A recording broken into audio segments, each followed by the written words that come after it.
वाराणसी प्रख्यात शास्त्रीय संगीत गायिका संघमित्रा चक्रवर्ती ने सोनारपुरा स्थित एक होटल सभागार में प्रेस कॉन्फ्रेंस कर अपनी काशीवासियों का आभार प्रकट करते हुए बताया कि इस बार बनारस में घाट संध्या कार्यक्रम संगीत प्रस्तुति की गई। सुबह बनारस में भी प्रस्तुति निर्धारित था, परंतु बारिश के कारण कार्यक्रम स्थगित हो गया। इसके अलावा लंका के आर्ट कैफे में हमारी संस्था वाणीश्री की ओर से एक पुस्तक चर्चा का आयोजन हुआ। काशी शैवाद पर एक पुस्तक जिसे डॉक्टर गौतम बनर्जी ने लिखा है, उस पर बीएचयू के सेवानिवृत्त प्रोफेसर विभा त्रिपाठी और प्रोफेसर कलमशील का व्याख्यान हुआ, जो बहुत ही सराहनीय और विद्वत रहा। बनारस में मुझे आनंद ही आनंद आया। ये सावन का महीना, साथ में बाबा विश्वनाथ का दर्शन, गंगा आरती, संगीत प्रस्तुति, कुल मिलाकर परम आनंद अनुभव कर रही हूँ। ये प्राचीन नगर है, यहाँ के धूल मिट्टी में भी प्रेम ही प्रेम है। वाराणसी से धनेश्वर साहनी की रिपोर्ट। आप इस बार बनारस में संगीत के कार्यक्रम में कुछ पुस्तक चर्चा के विषय में आए हैं, इस बारे में बोलिए।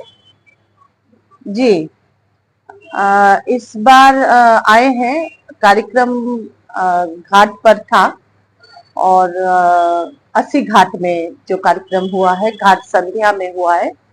बारिश के लिए सुबह बनारस का कार्यक्रम कैंसिल करना पड़ा। बारिश और वहाँ फ्लड्स, जो गंगा जी की पानी की जो दशा है उसके लिए स्थिति है, तो एक तो घाट संध्या में वहां हुआ है। दूसरा जो पुस्तक चर्चा है, बुक डिस्कशन है, वो एक बुक काशी शैविज्म, वो डॉक्टर गौतम चटर्जी बोल करके यहाँ एक विद्वान रहते हैं काशी में ही, स्कॉलर हैं और बहुत विद्वान व्यक्तित्व हैं। वो नाट्य शास्त्र के ऊपर उनका काफी ज्यादा काम है, तो उन्होंने ये पुस्तक लिखी है काशी शैविज्म, इंग्लिश में है ये बुक, और ये शुभी पब्लिकेशंस हरियाणा गुरुग्राम से पब्लिश हुआ था मार्च में। तो हमारी एक बहुत छोटी सी ही एक संस्था है दिल्ली में, वाणीश्री बोल करके, तो ये जो संस्था वाणीश्री है, इसकी ओर से जैसे एज अ होस्ट हम लोगों ने यहाँ पे एक बुक डिस्कशन कार्यक्रम का वो रखा था, कार्यक्रम रखा था, जिसमें डॉक्टर विभा त्रिपाठी और doctor Kamalsheel ji, both are retired BHU professors, इन्होंने व्याख्यान दिया था उस पुस्तक के ऊपर में, काशी शैविज्म।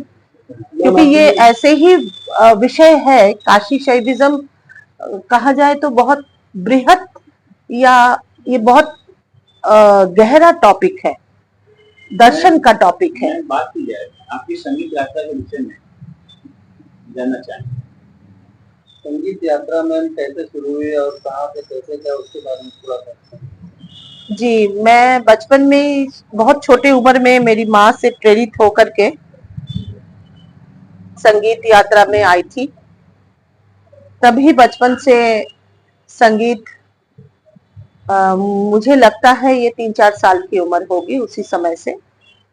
तो उसके बाद में फिर माँ से पहला सीखा था गाना, किस तरह से हिंदुस्तानी भजन छोटे छोटे। फिर उसके बाद में एक फॉर्मल एक गुरु के पास गए, वहीं पे जहाँ हम लोग रहते थे बचपन में, बंगाल की एक छोटा सा शहर है। फिर वहां सीखने के बाद में वो मोहम्मद यूनुस अली खान थे, उनसे उन्होंने नाड़ा बांधा था, हमें कहते हैं कि गंडा बांधा होता है, जिसमें एक शिष्य के साथ में गुरु का माता पिता के जैसे, बच्चे जैसे एक संबंध हो जाता है। तो ये रहा, उसके बाद में यात्रा चलती रही। फिर उसके बाद पटियाला घराना की विदुषी मीरा बनर्जी, मीरा बंदोपाध्याय थी, वो उस साथ बड़े गुलाम अली खान, हिंदुस्तानी क्लासिकल म्यूजिशियन, उनके स्टूडेंट थे। उनके पास एक ढांचा बना मेरा। फिर कलकत्ता से मैं दिल्ली आ गई, सूचना प्रसारण मंत्रालय के एक सरकारी कार्यभार संभालने, अपने काम करने के लिए नौकरी में आ गई।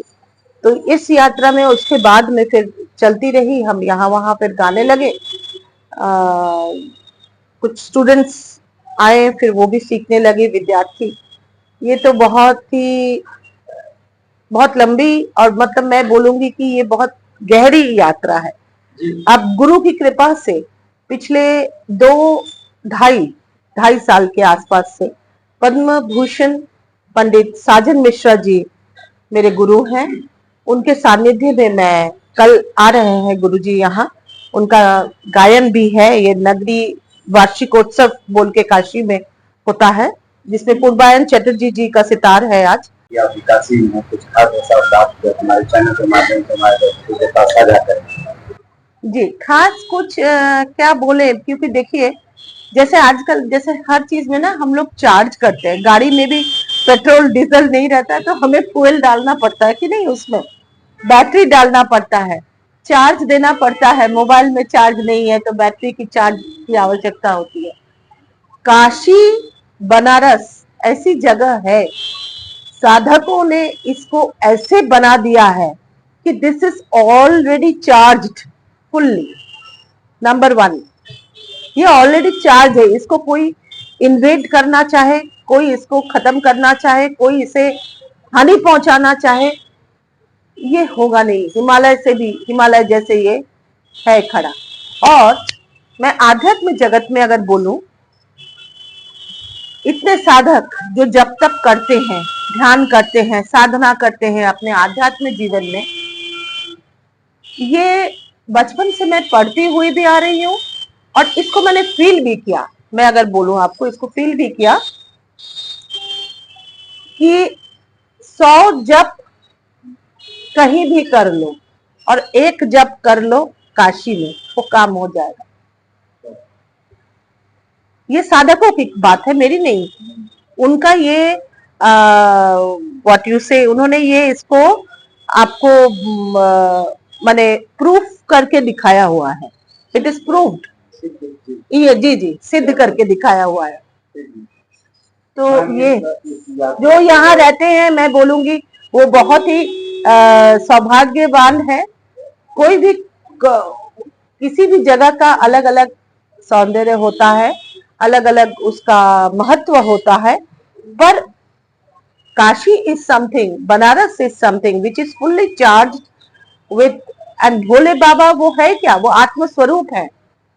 निज स्वरूप, निज स्वरूप को जानने के लिए यहाँ आकर के, इसलिए वृद्ध अवस्था में हमारे संस्कृति में ये कहा गया है कि मान्यता है भी कि जैसे ही एज बढ़ती है वो आकर के यहाँ रहते हैं, क्योंकि यहाँ पर अगर शरीर छोड़ते हैं उन्हें मोक्ष प्राप्ति होती है, क्योंकि ये जगत सिद्ध हो चुका है इसलिए।